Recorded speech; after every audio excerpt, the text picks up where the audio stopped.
We're very fortunate to have with us three distinguished speakers. I'd first like to introduce Dr. Mellody Hayes in the center there. She is a physician and writer who studied sociology at Harvard with a focus on inequality in the U.S. before training at University of California, San Francisco Medical School as an anesthesiologist.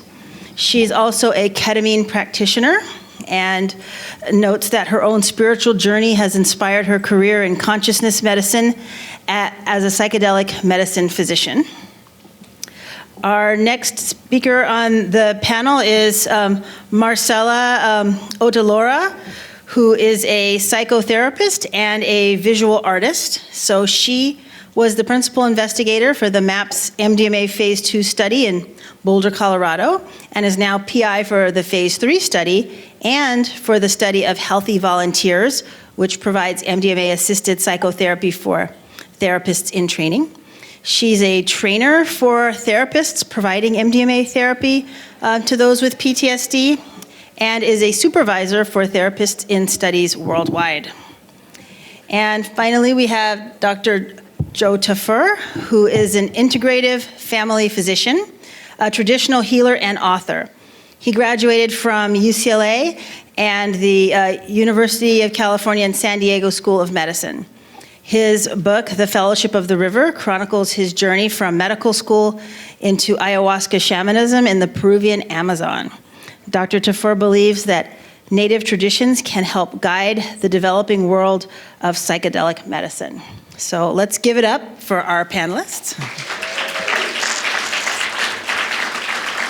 And we are so grateful. All three of you are here, and I have a couple of questions that I'm going to pose to our panelists, and then we're going to open it up for your questions about these substances. And so my first question for each of you, and I guess we can just go one at a time, we'll start with you, Marcela, is what do you think are some of the most promising applications for the medications that are medicines of interest to you today? Okay, thank you. So mine is MDMA. Sorry. Turn it on. Is it on? Oh, yeah, okay.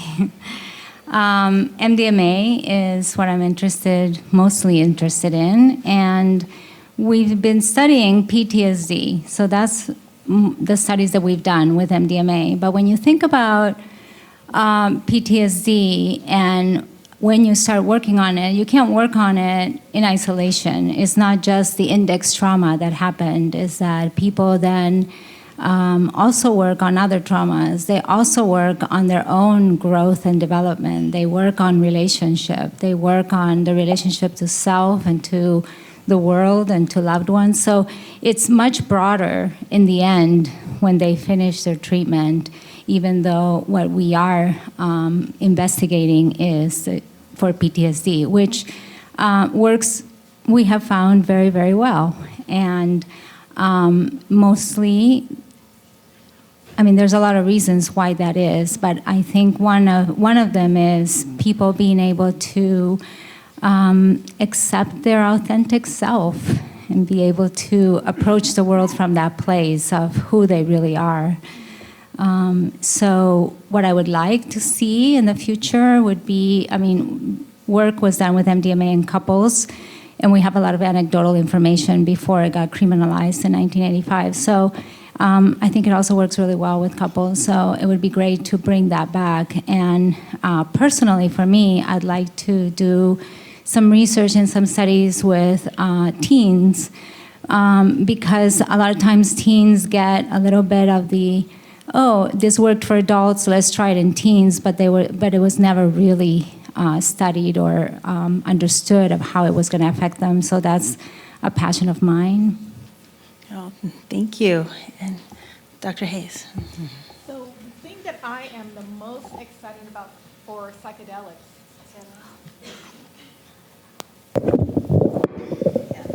the thing that I'm most excited about for psychedelics is the possibility of changing our relationship with conditions that we currently think of as chronic, like PTSD, depression, anxiety, and especially pain. I think that neuropsychological or social and emotional illnesses right now that we're treating with chronic medications, we can treat with psychedelics and make conditions like pain. Even people who have chronic pain have episodic pain. The potential to come into a relationship, to experience your authenticity, to improve our basic social cohesion and how that relates to our health is so immense as provided by psychedelics. That's what I'm really excited about. Thank you. And Dr. Twofer? Yeah, I think, is it not on either? Go, now it's on. Yeah, I'm most excited about just psychedelics within a larger healing context. You know, that MDMA, for example, within the context of the current assisted psychotherapy protocol and the potential for this larger intervention in our work with ayahuasca within a ceremonial context, and then like a step further when we just got back from Peru, you know, in an extended healing retreat. So where you have this time for reflection and processing and integration, and there's just so much more that's possible. So I just think that embedded in a larger healing context, whether that's psychotherapy or ceremonial, traditional approaches, and I think that when you do that kind of work, at least like with us, with ayahuasca, it's this another aspect of what maybe has already been described, just deep emotional healing that's going to have many, many implications mentally and physically. Thank you. So our next question is, in what ways do you think that psychedelic medicine has the potential to create a more just and equitable society? So we'll start with you. Well, I think, you know, the emotional healing and physical healing and spiritual healing that comes from these medicines, and if I'm going to speak about MDMA specifically, coming from, like, being able to recognize and really come from your authentic self is also about being in connection with other people, that we're really not separate and that we all affect each other and are part of nature and the cosmos and our altered states, and that we all are connected in that way. So I think what I have seen in sessions is that those barriers are gone and we're able to meet one another as truly honor one another as human beings. So I would think that that would be a huge gift for humanity and for all of us to be able to approach our world from that standpoint. And I think I always talk about, there's a saying from Nigeria that says, let me think about it for a second. I store the excess of my wheat in the belly of my neighbor. That's what I'd like to see. Oh, wonderful. Thank you. Dr. Hayes. I love this question because I thought a lot about it. Really what I've reflected on is that it's never going to be a pill, just like in clinical medicine, it's never going to be a pill that's going to cure depression. It's never going to be a pill that's going to make your pain go away. It's going to be your relationships and your choices that actually give you access to skills and abilities that make your life better. So in regards to psychedelics, we have this possibility to have this peak experience of the best that we can be. And it's not the contact with that peak experience, but it's the choices we make about what we become, who we choose to love, how we choose to be in relationships, the truths that we choose to speak after that experience. And so psychedelics giving people an experience of love, oneness, and connection, that's wonderful. And it's the choices we make after that moment that can change the world. Because right now, we are tripping in silos, economically isolated, racially isolated, right? So there's already a lot of people having exposure to psychedelics, but how we make the choices to create the world that's going to be different, that's going to be inclusive, that's going to create what we have in this room right now, people who are committed to social justice for people of color, That's the choices we make from our whole hearts, from our healing, once we've experienced it. Thank you. And Dr. Twofer? Yeah, I think what it makes me think of is, I mean, obviously, I guess that's a big topic, is just, treating, race-based trauma and things like that. And that's one of the pushes that's coming out of this.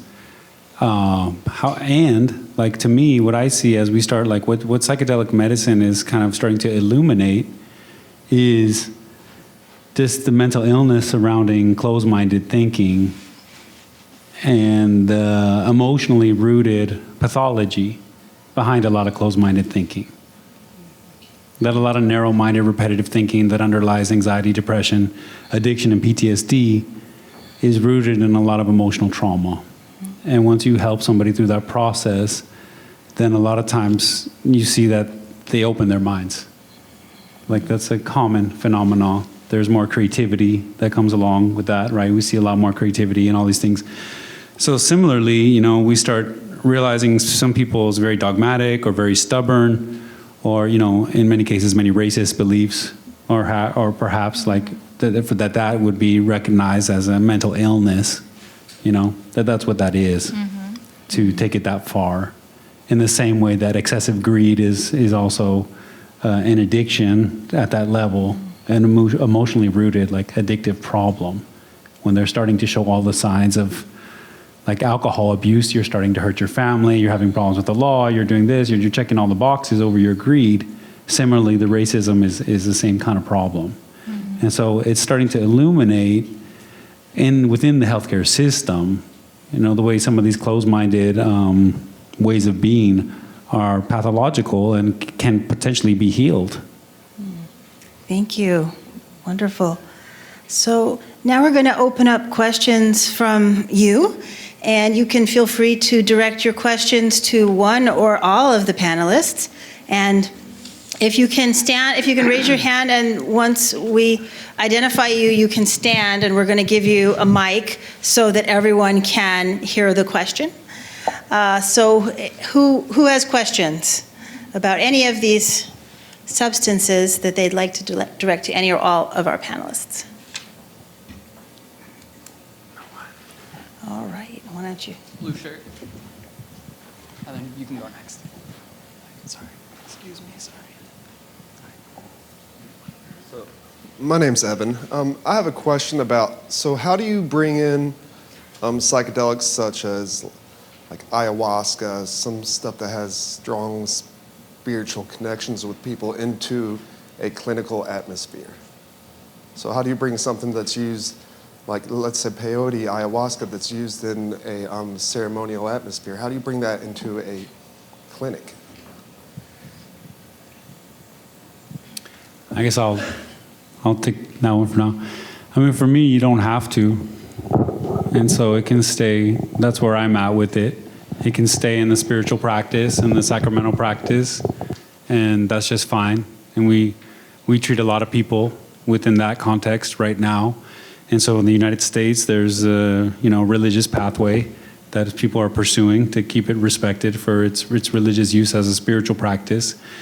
And in that sense, using a spiritual practice for spiritual healing, that's a big theme that I talk about a lot, is that to me that's Belinda's here, and we're trying to talk about what are these Native American messages, is that religion is basically should be rooted in health. And so this issue about secularizing healthcare, or that spirituality and healthcare should be kept separate. And so if I say I'm a doctor, I'm a medical doctor, but I also practice ayahuasca shamanism, that's inappropriate, because if I'm treating this person for their PTSD with ayahuasca, but I say what I'm doing is a spiritual healing, that's what I'm doing with that person. And so that's because for us, it's one and the same.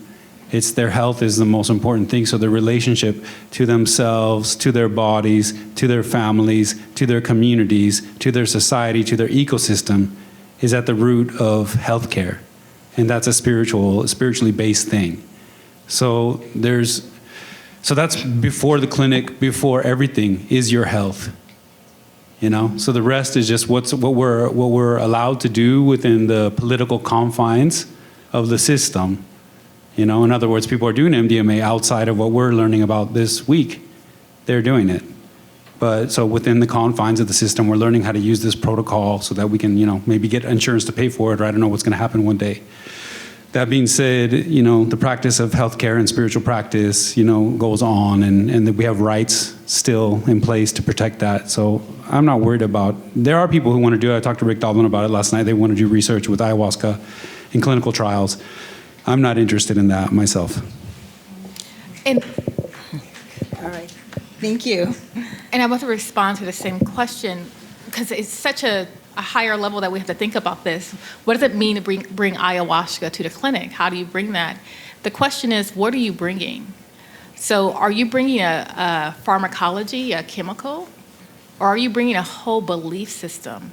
Are you bringing a practice to sit with your patients in love and belief versus fear and doubt? So what are you actually bringing to the clinic? Are you bringing rituals and traditions? We currently practice medicine in rituals and traditions that actually victimize and alienate the patient from their own power. I once was a patient in that process that alienated me from my own power and thought I was depressed, right? So what are we going to bring? We can bring these medications to people as pills, or we can bring a whole new belief system and a whole new way of relating. Because I don't know any other treatment that you can have someone sit with you with a commitment to love that's currently in the medical system. So what's the medicine? We're not bringing a pill. This is not about bringing a pill to the market. Thank you. All right, thank you, wonderful. I see a hand over here in the corner.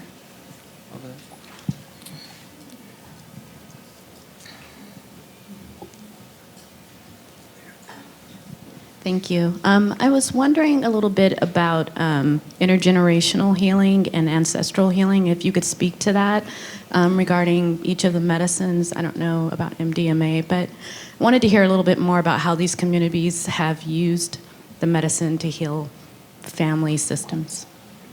All right. Who'd like to take that one? Yeah.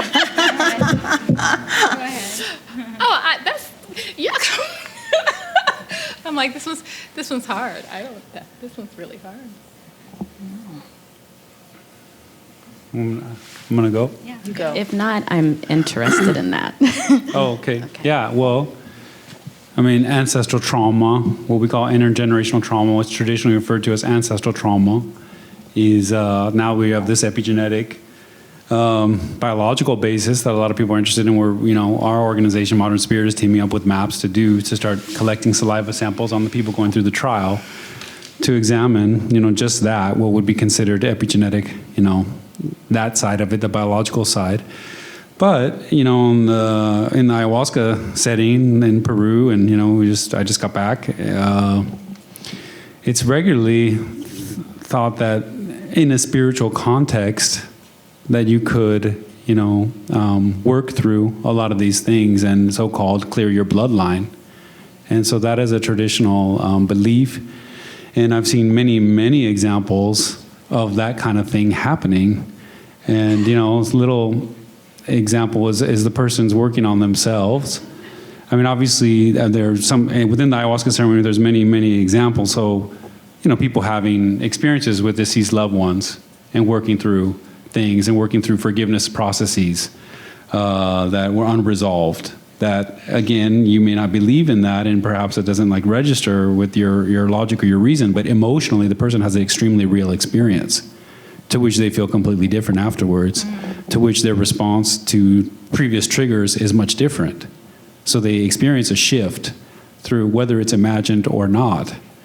That being said, you can guide people to go through those kind of experiences, and then in the case of working with ayahuasca, it's a lot about interaction and dialogue with the spiritual experience that the person is having, and then we see many, many experiences of ripples of that going out, and people getting phone calls the next day from the ex-husband that they haven't talked to in 10 years, and things like that happen. It's very common. So for me, it's a spiritual context that we're operating in. And so, yes, within a spiritual context, healing ancestral trauma is a very real thing, the way it is like all over the planet Earth through all the kind of earth-based spiritual traditions.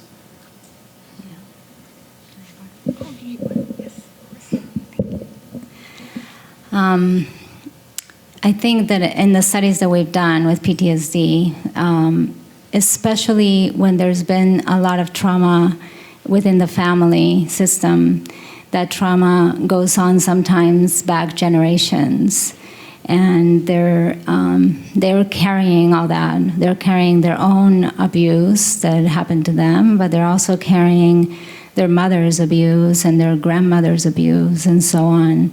And so some of the work is about, I've heard it so many times from different participants say, it stops here. You know, they have a sense of it really being able to heal not only for themselves, but for their ancestors and for the people who came before them who suffered. And that then the narrative changes, the story of the family changes, the story becomes an old story, and now there's a room to have a new story for the generations to come. So that it is a time to see that how we're going to affect the other generations, that when they think back on us, on them, that it's not from a place of trauma and not needing to heal something that has already been healed by them.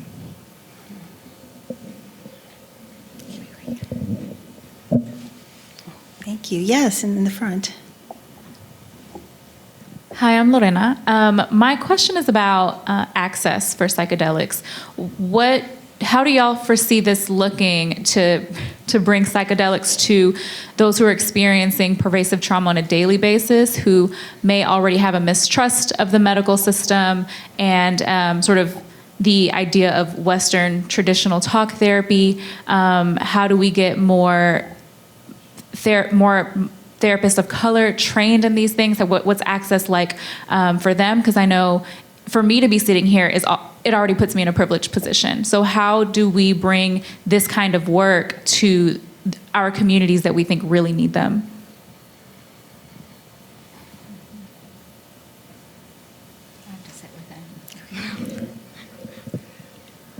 Okay, so I'm of two minds about this. One is that we need to increase the number of therapists of color and physicians of color who are trained in this modality, so that we can increase access.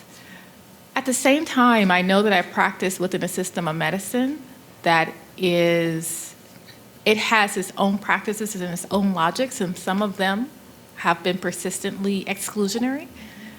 And so how am I actually going to really bring a message of love, enlightenment, and consciousness to everyone, regardless of their access to health care? So we can increase the number of clinics that we have, but also I do believe that there is a role for decriminalization so that people can, in their communities, get the healing that they want to experience. So through churches and other places where people have always gone, that's not the hospital, they have always gone to know that they're well. So. Thank you. Yeah, I think that's really important what you said, and that I think part of my interest as a doctor as well is that like, wow, what is possible through this love and light, and that's really what it is. That's really like when we're guiding people through ayahuasca, what ends up happening to most of them is some kind of forgiveness process, some kind of self-love process, some kind of gratitude process, some kind of compassion process. Some very deeply spiritual things happen for them that lead to a lot of emotional shifts. And so there's potentially many, many other ways to do that, and to hold people and guide people through that, whether it's expanding somatic experience therapy or spreading more breath work, or while this other axis is growing, or decriminalizing. So I think it's just pointing to like, hey, all these things that we thought you couldn't heal them, as a doctor, whether she's what she listed, and then you realize, wow, with a certain kind of approach, as long as we are able to address these certain things, there's a lot of more healing possible than we thought was possible. So now there's a lot more modalities also, like ceremonial approaches and techniques that are growing. That's we're part of a community in Phoenix. It's, like traditional Native American stuff that they're doing. Navajo-based stuff it's like all-night ceremonies with no substance, where people are having major breakthroughs with the right kind of container, or sweat lodge. Or in other words, there's a lot of ways I think that we need to expand also, just spiritually oriented, love and light oriented approaches and therapies that can help people while we expand access and decriminalize. I think it just points to like this, the healing is possible. And I just want to add, excuse me, I just want to add that there is a tyranny of psychology to think that what is predominantly white middle-class mode of therapy, this white middle-class 101, not in group process, to think that that is, what heals people, what's needed. That's just a cultural premises that we've bought into, and by buying into that premise, we've actually created more disadvantage, because we're not turning to people to show them that their resources that they've always had to heal. And I'm going to use this as an example. I was talking to a person who's in a PhD program to become a psychologist, and he was working with a black man who's been separated from his child. And the therapist is like, well, you really need to learn how to work with your emotions. And this man was like, I need to figure out how to provide for my child. And I understood the class cultural divide and the masculinity divide, working with this therapy that didn't understand, therapists who didn't understand masculinity. His healing would be in providing for his son. It's not sitting, sometimes it's not sitting down talking about your emotions. That is a very, I don't know how we've got into that thought that sitting down and talking about your emotions, but going out there and being effective in the world heals you. Having job and employment heals you, right? So this cultural model about what's gonna take for us to feel better, we have to live better. We have to live better, not just feel better. We have to do better. And for that therapist who's sitting here saying, well, you don't need to worry about that. Really what you need to do is work on your feelings. And I didn't address it because I thought it was too crazy that he didn't get this, why a man needs to provide for his son. But what I'm saying is that, we have to go beyond our even current thinking, because we've been trained by this system. In the system of medicine, do you really think the system of medicine that we both trained in, that uses, oh my gosh, so many levels of social violence to train us, that hasn't come into relationship to how it harms its trainees, that physicians have a high suicide rate? Do you really think they're ready to deliver love? So we need to be in conversation about how we live so that we can change the conversation. Thank you. And I think the conversation also changes by people's experiences, right? I think the difference that I've seen, the way people are talking about MDMA now and the way, we have a long ways to go, but the difference between the way they're talking about it now and the way they were talking about it 10 years ago is very, very different. I was telling someone an experience that I had when we started in phase 2, and I wanted to include some veterans. And I was invited to speak to a small VA in Boulder, Colorado, and that I could talk to the therapist there about this work so that they could possibly refer people and at least let people know, so that then they could make a decision whether they wanted to apply or not. And I brought some materials, and I sat in the room with about 10 therapists who worked at this VA. And when I started talking about the work, I had talked about it for maybe 5 minutes. And this woman got up and she said, I'm sorry, but it is dangerous for me to be in a room with you here. This is dangerous for my job. I think, I can't do this. And she got up and left, and everybody else followed. So the difference between that happened in 2013 and the way that I'm invited to speak now, and that people are open to even some of the people who were thinking that way a few years ago, that there is more of an open mind, and that slowly we're getting to a better place in terms of the myths of psychedelics and what psychedelics can do as a medicine. So I think that's important too, to be able to understand that people are being more open, or that there are a lot of people that are being more open. Thank you. All right. Other questions about any or all of these medicines? My name is Kit, and actually I'm also a ketamine practitioner here in Louisville, Kentucky. And my question has to do with thank you. It's a rough state. My question has to do with the fact that since MDMA actually is in the process of FDA approval, I guess access ultimately will be determined on insurance reimbursement. As you know, I'm sure Dr. Hayes can actually attest to this. Ketamine is actually not reimbursed by insurance, but on the other hand, they reimburse for Spravato, which is S-ketamine. Same exact molecular structure, essentially really a purified ketamine, but they do.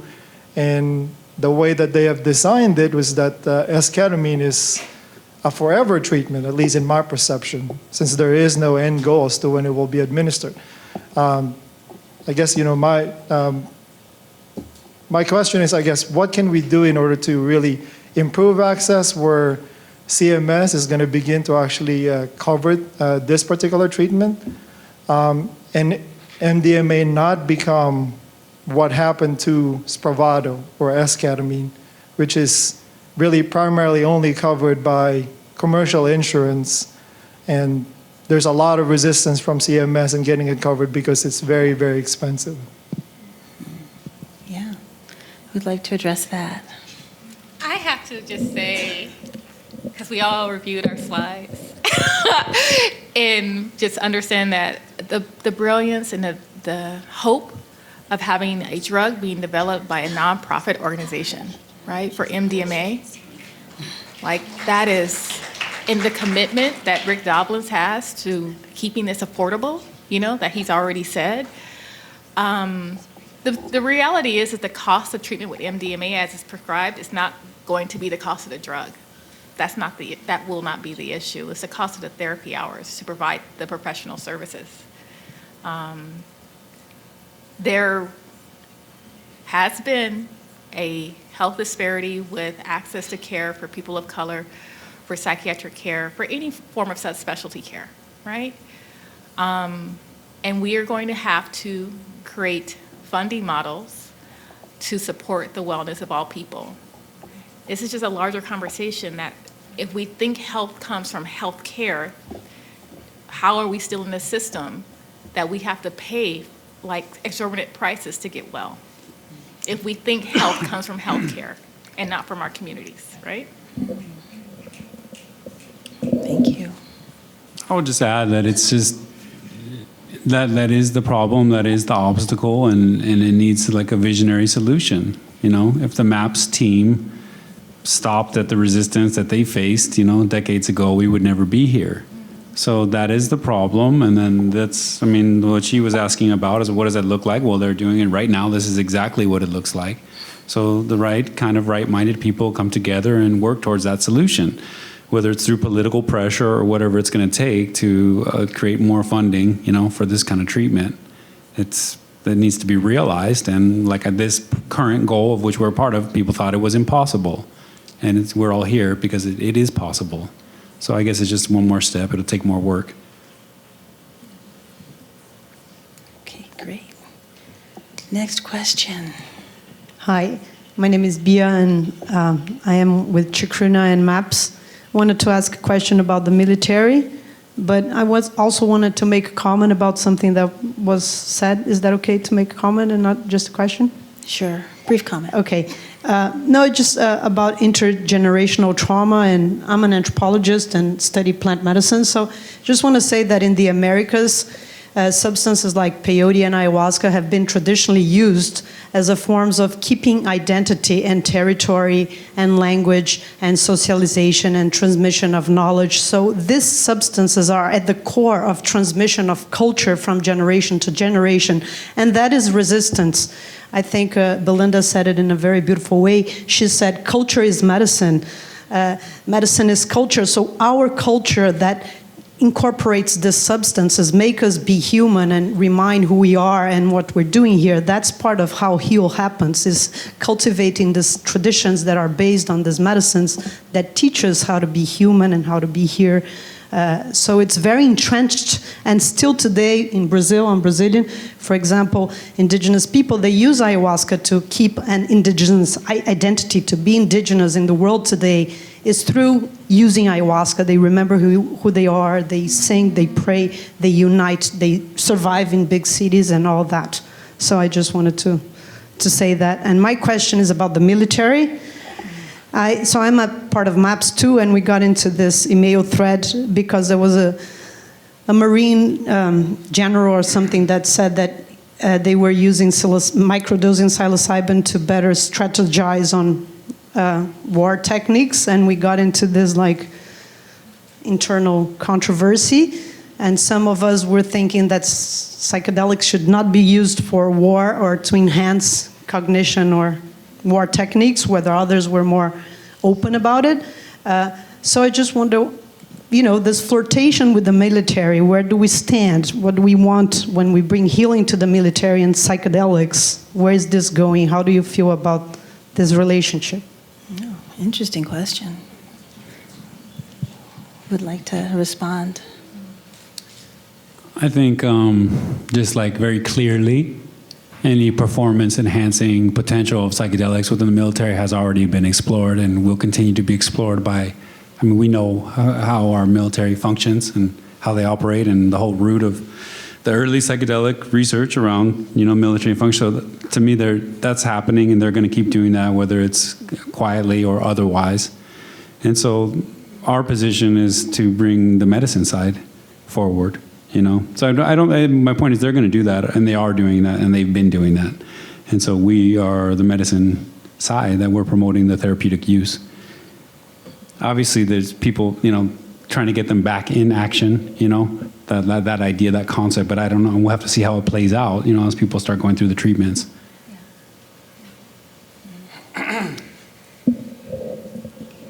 I just want to be able to treat vets. So that's my interest. That's the link. I want to have them have access to this treatment, and if they want it. And I'll just add, as healers, I feel our job is to heal, not to make warfare. So right. I'll be not controversial, but just a little bit more complicated, that I don't know if there is a such thing as a just war. But I know that people have always fought. And I don't know if I think that we're going to get to a place that we're going to all sit in circles and sing all over the world. But my hope would be that the wisdom of the medicine would influence those in battle. Thank you. All right, one last question, I think, and then we'll be moving on. Sure, over there.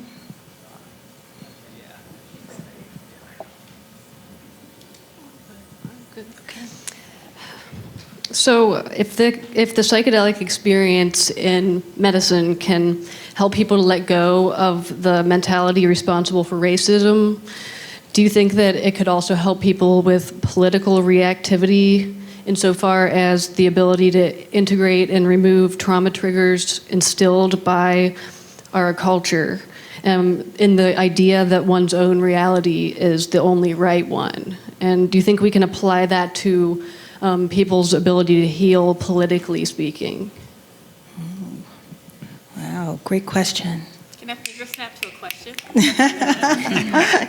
Thank you. Yes, if the person is seeking that help, and so I think, and that's what I was trying to say earlier, is when we start illuminating like all these different symptoms of, let's say, some kind of emotionally rooted disease process, which may be, maybe it's depression or anxiety or what it is that's bringing them to the office, Maybe it's his migraine headaches, maybe it's this chronic pain, So this person might be, at this point, not seeing any association from some of their belief systems and their physical symptoms, But yet their physical symptoms, they're ill. And so they go to seek healing in their illness. And when they seek healing in this way, through this kind of protocol, well, there's a lot of openness as to, the many dimensions that are going to be addressed in their healing process. So then they have an opportunity that, yes, they often would become a little more open-minded about some of their political stance, perhaps. 1 minute left. I'm going to geek out on a little bit of science. So there's a book that says that your political ideologies are actually related to your microbiome, your parasites in your system. So the way you think is actually related to your infections.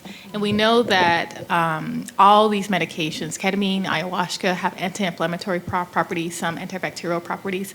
So maybe the modulation in someone's mindset might be the result of changing actually their microbiome or the inflammatory state. Goes deep. That's good to know. Thank you so much. And I know there's so many more of you who have questions. I'll find it for you. I see a finger in the back. No. So if you do have questions, also don't forget we've got a space out in the hallway for you to put your comments and questions on Post-it notes, and we're going to be collecting those and answering those. And also, please feel free to approach any of us afterwards to chat more. So thank you so much.